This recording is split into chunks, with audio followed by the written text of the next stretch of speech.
Aujourd'hui, nous allons analyser en profondeur plusieurs informations brûlantes concernant le FC Barcelone, de la situation de Rashford au Camp Nou, en passant par les jeunes talents prometteurs de la Masia, et enfin l'impact stratégique de Joao Cancelo dans l'effectif de Flick.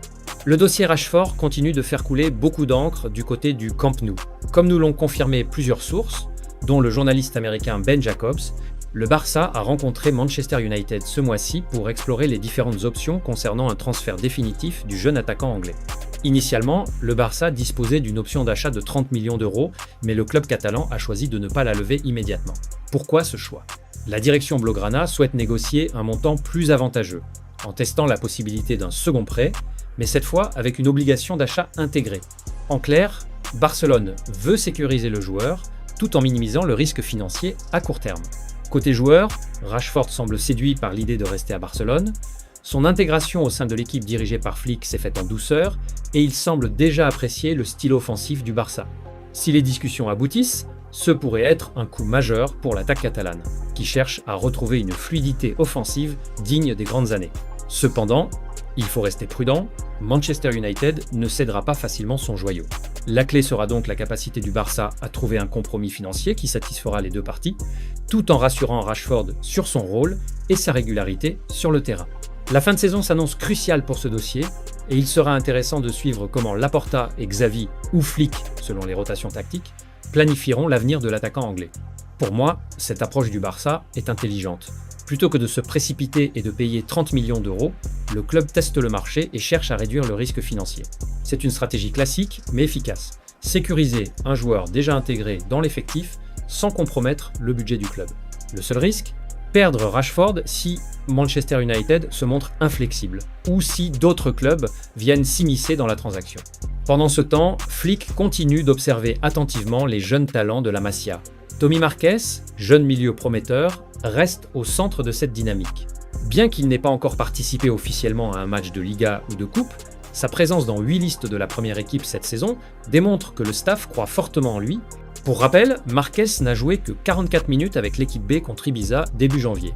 Mais avant cela, il avait été un élément clé des plans de Belletti, et les blessures répétées dans l'équipe première ont accéléré son ascension. Ce jeune joueur est souvent comparé à De Jong pour sa vision du jeu et sa capacité à combiner technicité et intelligence tactique. La stratégie de Flick est claire. Intégrer progressivement des jeunes issus de la Masia afin de préparer la relève tout en maintenant un équilibre compétitif dans l'équipe première. Marc pourrait devenir un joueur central dans quelques saisons, surtout si le Barça réussit à stabiliser son milieu de terrain et à éviter de trop lourdes dépendances sur les cadres actuels. Autre pépite à suivre, Shinta Nishiyama. Ce jeune japonais de seulement 11 ans évolue avec l'équipe des U12 et a déjà marqué 6 buts en 14 matchs, en plus de multiples passes décisives. Comparé souvent à Rafinha, Nishiyama impressionne par son pied gauche explosif, véritable arme offensive à son âge. L'arrivée de talents comme Nishiyama est une excellente nouvelle pour le Barça. La Masia continue de produire des joueurs techniquement brillants, capables de s'adapter au système moderne.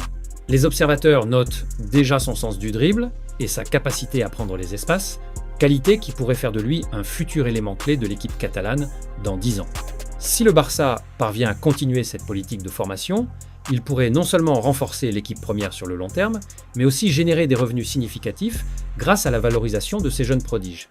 Nishiyama pourrait bien devenir un ambassadeur du football japonais en Europe, comme l'ont été d'autres joueurs asiatiques dans le passé. Enfin, parlons de Cancelo. Le Portugais est désormais pleinement intégré au groupe de Flick et son arrivée va permettre au Barça de diversifier ses options tactiques.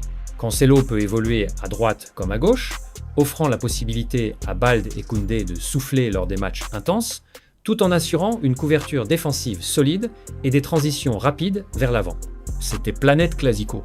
Merci de nous avoir suivis, n'oubliez pas de vous abonner, de liker la vidéo et d'activer la cloche pour ne rien manquer.